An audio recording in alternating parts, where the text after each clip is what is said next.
शंकर दगडू बसवंत टके डोंगरकडा. इथं तुमचे हे 4,000 झाड आहेत. कशामुळे पाडले? भाव नसल्यामुळं युद्ध चालू असल्यामुळं त्या झाडाला कोणी विचारणार नाही, त्याच्यामुळं पाडून टाकायलो आम्ही. का? 3 लाख 2.5-3 लाख रुपये खर्च आहे पूर्ण. किती मिळायला पाहिजे होता, काय अपेक्षा होती? अपेक्षा 5-7 लाख रुपये होत होते. मग ते घरातूनच पैसे गेले 2.5-3 लाख रुपये.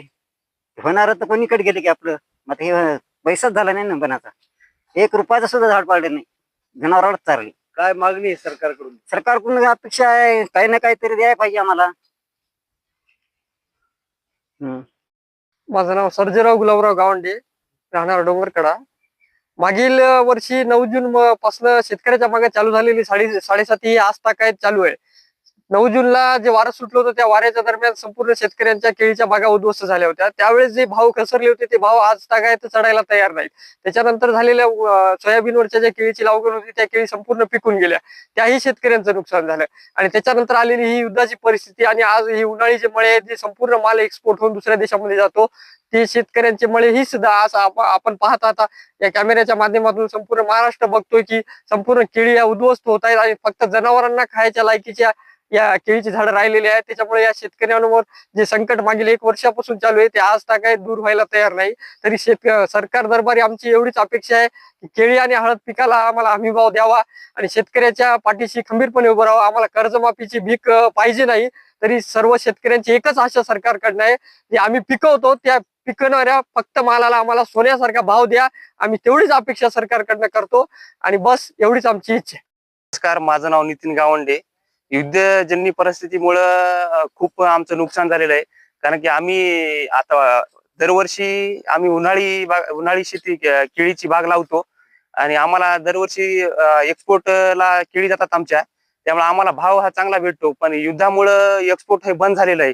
एक्सपोर्ट बंद झाल्यामुळं स्थानिक जे व्यापारी येतात त्यांनी पण आमचे झाडं नेणं चालत. त्याच्यामुळे हे आमची 4 एकरची जी बाग होती ती आम्ही आज छाटून टाकलेली आहे. आमचा या 2 लाख रुपये आमचा लागवड केलेला आहे केळीला. तर केळीचा लागवड पण सुद्धा निघालेला नाही. नुकसान म्हणजे एवढं नुकसान झालं की आमचं नुकसान आता भरून सुद्धा निघत नाही. आमचं एका वर्षामध्ये 3दा नुकसान झालं. तर सरकारला एवढंच सांगतो की सरकारनं शेतकऱ्याकडे लक्ष द्यावं. आम्हाला आमच्या पिकाला हमी भाव द्यावा, केळीला हळदीला. अशात पुन्हा तुमचे खताचे भाव खूप झालेले आहेत, पण शेतीचा भाव वाढलेला नाही. शेतकऱ्याची एवढी दशा झाली की शेतकऱ्याच्या म्हणजे आमच्या वडिलाला वाटायलंय की आम्ही शेतात कोणी उतरूच नाही, येऊ नाही, शेतात शेती करू नये.